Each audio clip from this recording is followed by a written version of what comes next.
recording. Hi, boys and girls. I'm setting you up. Hang on there. Hang in there with me. Hang in there with me. And I have to do that. And with any luck at all, you're tracking me. So I'm going to, I can't see what I'm doing here. I'm going to push you down there. Atta good girl. Let's put you there. I have no idea where you are, but you'll do. And with you over here, my other camera, there's two cameras going here. All right, how are we doing? And of course, Butchie Poo forgot to check the date. Today is Thursday. I think it's the 14th of January. Could be wrong. I think that's what it is. So the sun came out, and I haven't had any sun for several weeks. And I've been trying to test out my video gear. Here I am. So I don't want to yak on too much about that. Well, I'll take out my glasses here. So you're tracking, and I think I'm recording. We're good to go. Except I need to wet my throat. So my name's Butch, Terry, David, Silvercloud. I'm not native, just sounds that way. I changed my name actually, but it's my legal name now, and I might even talk about that in a bit. So this morning, although it was bright and sunny and all, I had a horrible night. I'm 81 and I have chronic pain problems and chronic hormone problems, and I'm old and my heart's giving me problems. So because I could drop dead like at any moment, like even right now, I'm trying to spend what time I have, whether it's 1 day or 1 year. My doctor is trying to keep me alive another year. Trying to be of some entertainment or benefit to the gay community, the LGBTQ community. And so I'm making videos because I was a photographer and I like doing that. I'm a creative kind of guy. That I would try to devote the videos mainly to subjects of interest to the queer community in some way or other. I'm an oddball in the queer community. Like, in the world, for all you young ones watching, we come in all shades and colors. There's as many kinds of queer people as there are straight people. In fact, there's probably a bigger variety of us simply because we're queer, gay, whatever you want to call it. So, because I'll lose track of what I'm talking about and go on and on like a dripping tap forever, what I thought I would talk about, for some reason, the Mormons came into my mind today. I haven't a clue why. I lose subscribers when I tell people I think religion is evil, but I'm a nerd and highly educated, and that's my opinion. You can think of what you want. I think religion is targeted at the ignorant, and that's why churches are dying. More and more young kids are getting smarter and saying, what the hell is that all about? So I was thinking about the Mormons and what I could do to help the young Mormon boys, because they're in a real predicament. And if you're a Mormon boy watching this, and you might be, or a Mormon man or whatever, you know what I'm talking about. You're in a real predicament because of your religion. Your entire family, your entire social structure is founded around your religion, and that's on purpose. It's part of the immersive brainwashing that goes on to sucker you into the whole thing. So first of all, let me tell you why I can show you positively, without any shadow of any kind of doubt, that the Book of Mormon, the Book of NEPHI, was faked. This is absolute proof. You can go check it out yourself. And this is the proof. In the second book of NEPHI, chapter 24, my memory's foggy because I've been having strokes. It's in Isaiah 14:12, so 12. Anyhow, it's the 24th verse, NEPHI 2:24, and I believe it's verse 14. Just check around there. If I'm wrong, you'll find it. And that's where you'll find the quote, the one and only quote about Lucifer. And what you need to know about that, it was ripped off from the King James translation of the English Bible. What happened back in the year around 385 to 395 is all the different churches who are squabbling among themselves, who's controlling whom here. Let's just get together and share the wealth. So they had a big conference and they formed what is now we would call the Roman Catholic Church.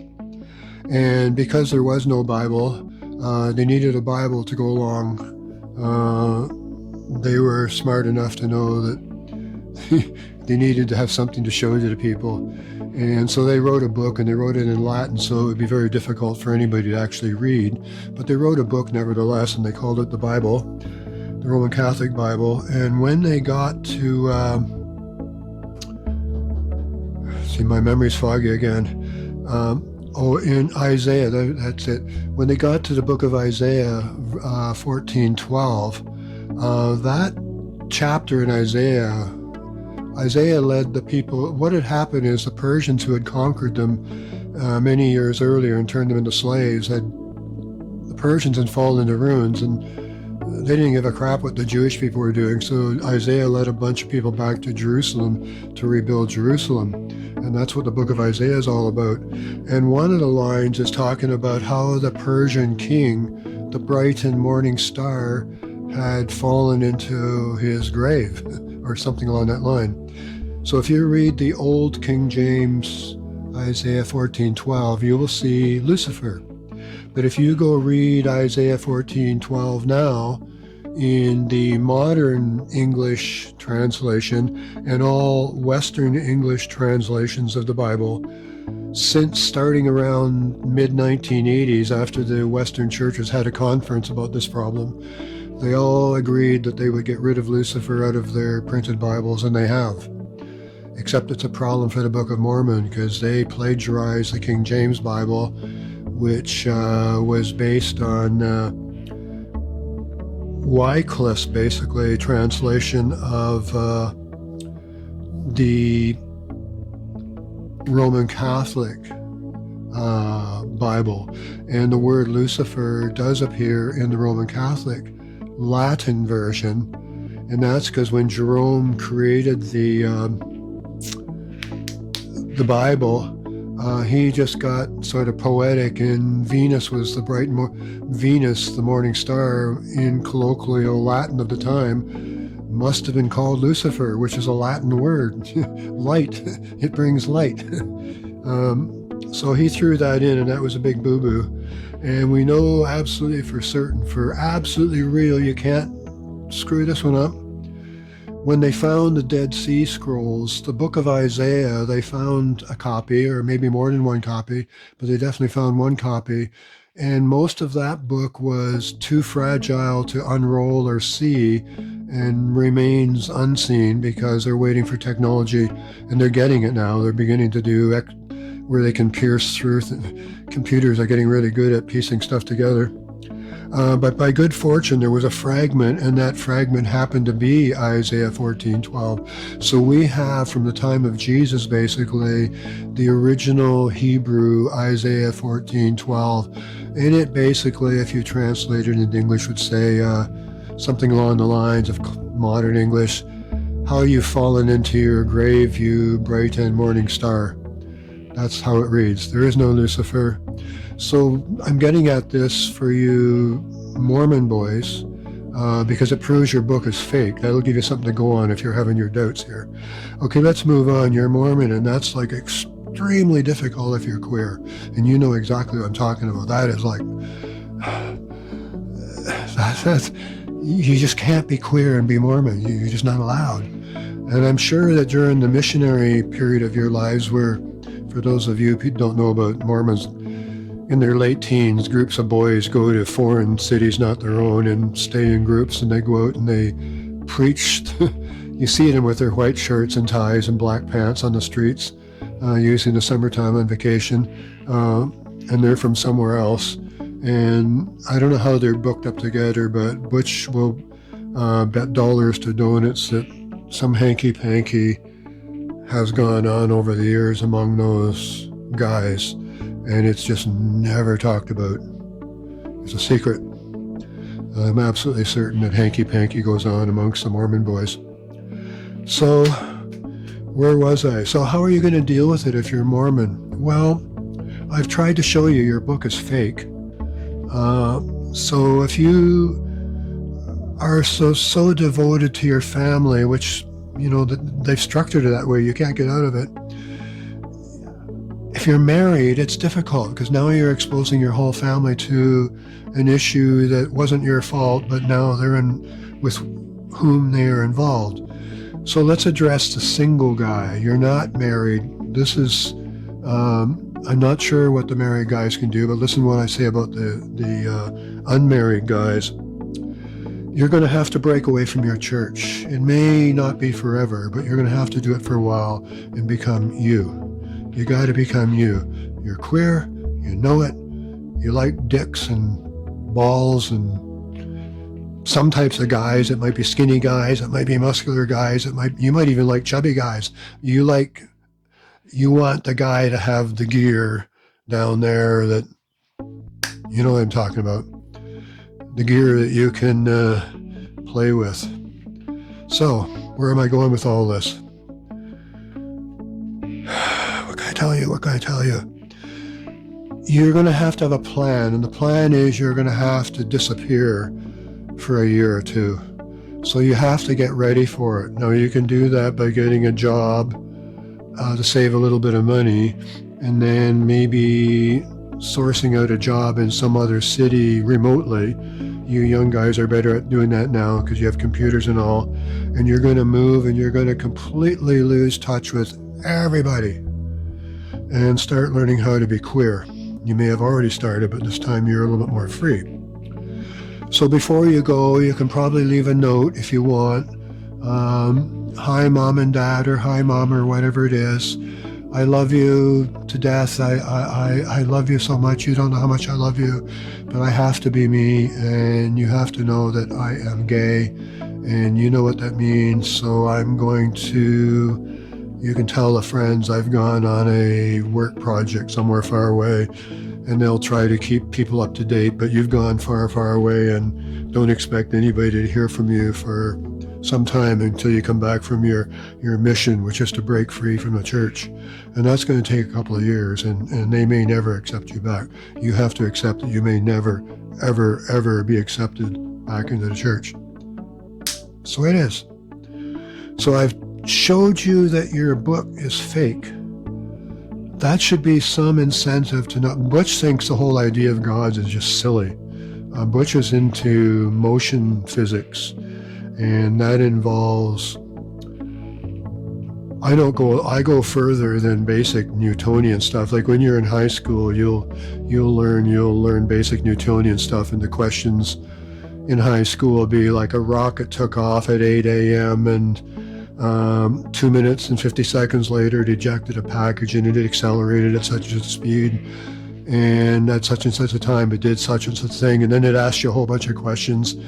How fast was the rocket going? How far away did the package land? You learn all that basic Newtonian kind of physics in high school. And then once you get into university, you'll get into more advanced physics, and math is too. And I can't do the math necessary for the kind of stuff I think about. But I'm an artist, so I'm really good at conceptualizing, and I could describe things to people, and the mathematicians will say, oh yeah, this is this, and they'll do the math for me. It's called matrix mathematics, from my understanding. Regular mathematics, even Newtonian mathematics, can be three-dimensional. We can get around that with all kinds of tricks. And we can even have motion go through the 3 dimensions and talk about something that happened, and we can slice it up and tell you, we can have a picture of individual parts. But with matrix mathematics, you can deal with individual things in their own relativity time frame, because it deals not only with back and forwards, up and down, and in and out, but it deals with time at the same time. So you can assign attributes to something which involves its own particular time. And that's why I'm told you cannot do things like multiply x times y and then think y times x will give you the same result, because x was assigned a particular time frame for the purposes of relativity, so we could predict something going on in the future where everything else is going to be at a certain time in the future, because they're all moving independently. Some are going that way, some are going this way, some are going that way. We want to know where everything is going to be at the end of a certain time by assigning each one of them within that three-dimensional space a time value. And you can only do that with supercomputers or matrix mathematics. Why am I going on about this? Because I'm a nerd. I'm a nerd. I'll shut up about that. Butch wants to tell you with a quick science thing, something really quick in science. Solids are defined by having vertices, mostly by having pointy parts in their physical structure, which makes them rigid. They're rigid. Don't move me. I'm rigid. I got a pointy part there. I got another pointy part there. I'm rigid. Fluids are all wobbly, like a big wobbly rubber ball. They can roll with the punches and get bigger or smaller with wavelengths. And as they start spinning fast enough, they'll get a hole in the middle and they'll become a gas. That allows them to get even bigger more rapidly because they can now absorb longer wavelengths within their torus. And so that's the difference between a solid, liquid, and a gas. And if you squish a spheroid, or you squish any of them, you put one of them on the ground, you stamp it to death, that's one of the in-between states, like in water and ice kind of thing. We would call that slush. Getting my drift? And the melting state. So I'm going to shut up. Let me see, did I miss anything for the Mormon boys? Make a plan. Make a plan. You know, I thought about what I was going to talk about and I forgot about everything. I smoked too much pot. Let me see if I got everything right. Make a plan. You're going to move away. Oh, that's the thing I forgot because I mentioned my name. One of the things you may want to do is give yourself at least a new nickname. You may even want to consider legally changing your name. Like apply, whatever, you may have to do it state by state. I changed my name legally in British Columbia, but it applies to all of Canada. But I applied to the province of British Columbia, I believe. It was 25 years ago. My memory's getting foggy. And my certificate I've mailed off to the Gay Archives in Toronto. But I legally changed my name to Terry David Silvercloud. And the reason I did that is that back in 1967, I was the navigator of a naval repair ship in the Canadian Navy, and I volunteered for the submarine service, and I went off to England. But around the end of that time on the repair ship, I fell in love with a sailor. And when I got to England, I realized how madly in love I was with him. I was just like, I missed him like you know what I'm talking about if you've ever been in love. So that's when I realized I was queer, and because I was going to submarine school, it was Monday to Friday basically, and I had weekends off, and I would go from Gosport, the south of England, up to London by train and spend the weekend in London. And the cheapest way to spend a weekend was just go to a Turkish bath. If there were gay baths, I didn't know what they were, but I certainly had some of my, it wasn't really allowed, but I had some of my first hanky-panky at a Turkish bath in downtown London. Where am I going with all this? Forgot what I was going on. Oh, names. So the thing is that right away at the beginning of my coming out in London, basically, somebody picked me up who thought I was a prostitute. And I was broke, so I went along with it. And when he asked me my name, which people didn't usually often do, usually it was wham, bam, thank you, ma'am. They don't care about the name. But he asked me my name, and I was sort of freaked out because I was in the Navy, and I could not only be thrown out of the Navy, but thrown in jail, really. They wouldn't throw me in jail in those days, but it was on the books. You could go to jail for being gay. And in those days, so I gave him the first name that popped in my head, and that was another guy I had met who was a prostitute, so I couldn't afford him, but he was really beautiful, and his name, he told me, I don't know if it was his name, but he told me his name was David, and ever since I was a David. So when I left the Navy, I knew more people that called me David than I knew, and even some of my family, I think even my mother by that time. I'm not sure what time my mother knew my name was different. My sister was the first to know, and then my mother, my brother,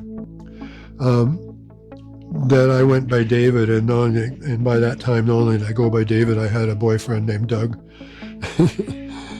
They sleep together. They're in love. So I had a boyfriend named Doug. I won't mention last names. He's a well-known Canadian artist now. And where am I going with all that? So that's how I became a David. And then in my hippie days, in the 70s, for some reason, when I was coming down from being ripped on acid after a storm in Vancouver, big, bright, sunny clouds, a phrase was going through my head: every cloud is a silver lining. Every lining has a silver cloud. I thought, that's me. So I just started telling people my name was Silvercloud, and I became, over the next 30, 40, 50 years, I was Silvercloud, still am. And I don't have many friends. I don't even have any friends now, because they've either died or I've moved away, and they've died on me. And my boyfriend died 35 years ago.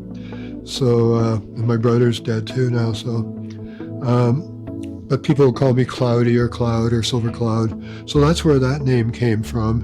And where am I going with? So David and Silvercloud. So when I applied for a caretaking job when I first came to Vancouver to retire, I gave them my real name. I'm not going to tell you right now. You can look it up if you're that curious. My legal name is Terry David Silvercloud these days. And the manager saw my passport in my back pocket and asked to see it, and I thought nothing of it. But because I'd been in the photography business, like high-end professional photography, I had a passport in my professional name, and my professional name was Terry David Silvercloud. The government knew who I was. I had to go through a lot of paperwork to use a different name. It wasn't a lot of paperwork, but I had to get 2 friends to swear affidavits that they'd known me for at least 5 years by that name.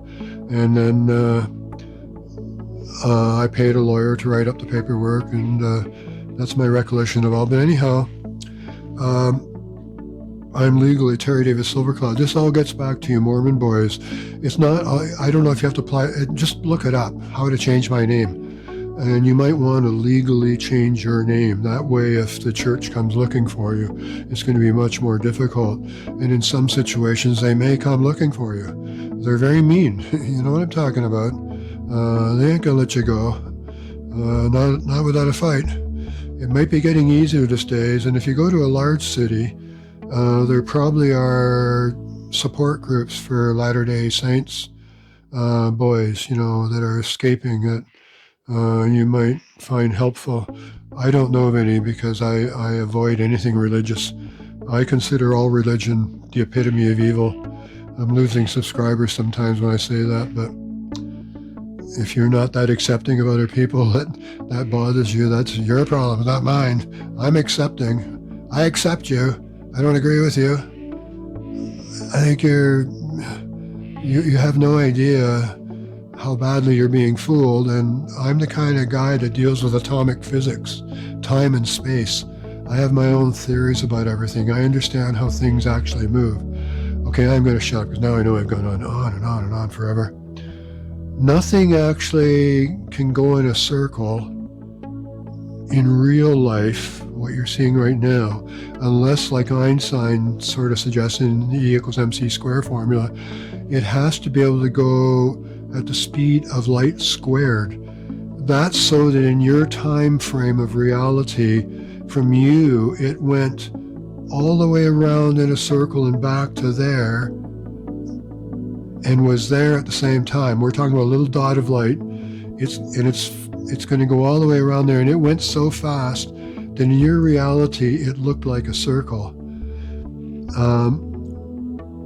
Now what would really happen is we're going through time and space with the Milky Way, and see how I go on and on? I'll stop eventually. So here's the sun. Got tracking here. Here's the sun here. Here's the sun. And here's Earth, and you think it's going one way or another. It doesn't matter which way you think is north or south. That's irrelevant here. People in the South Pole think that's up, and people in the North Pole think that's up, but they're pointing in opposite directions, if you catch my drift. Anyhow, you think, because you've sort of been suggested to you, that the Earth makes a circle around the sun. Technically, if you were standing on the sun, that'd be very hot, it would look like the Earth was just simply there and going around you. It would look that way. But that isn't what's happening. First of all, in order to travel through space, the sun has to travel either South Pole forward or North Pole forward, one or the other. If it goes sideways, then there's problems with relativity. That means that when the Earth was supposedly going around the sun, one half of the year it would be going really fast with the sun, because the sun's going forward all the time, remember? The sun is always going forward. It has to cover 7 billion kilometers in 1 year to keep up with the Milky Way, just to keep up. And the Milky Way is going faster than that, but we're only worried about the Milky Way here. So what would happen is when the Earth got to this side, the Earth would want to keep going that way, but the sun is already going that way, and you would say gravity would drag it back. Butch says gravity is push, not pull. Let's not get into that. Space is made of tachyons. Get used to it. Butch says so. So the Earth would have problems doing this. So the only way, if the sun is going through space this way, and the Earth is going around this way, and that makes you think it's going in a circle, what is really happening with the sun is going basically in a straight line. It's also waving a bit, but mostly for this demonstration, it's just going in a straight line from here over to here, right? So that's what the sun is doing. And the Earth, meanwhile, is chasing along, and it has to turn once in a year. And in 1 year, the sun is going to go 7 billion kilometers with the Milky Way. And we are 93 million, we're right on top of the sun. 93 million miles is like a finger away from the sun. So the Earth makes one orbit a year, and that makes it make one wave a year through space.